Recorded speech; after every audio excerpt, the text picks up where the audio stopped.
Umani ng batikos mula sa mga netizens, ang komedyanteng si Kiray Celes, partikular na sa mga Pilipinong naninirahan sa Japan, dahil sa isang larawan mula sa kanyang prenup photoshoot kung saan siya ay nakaupo sa ibabaw ng vending machine sa Dotonbori District, Osaka, Japan.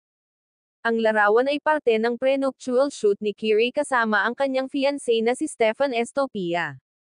Ngunit sa halip na purihin, marami ang na-offend, dahil ayon sa ilang netizens, isang uri ng kawalang galang ang pag-upo sa vending machine, isang bagay na itinuturing na hindi naaangkop sa kultura ng mga Hapon.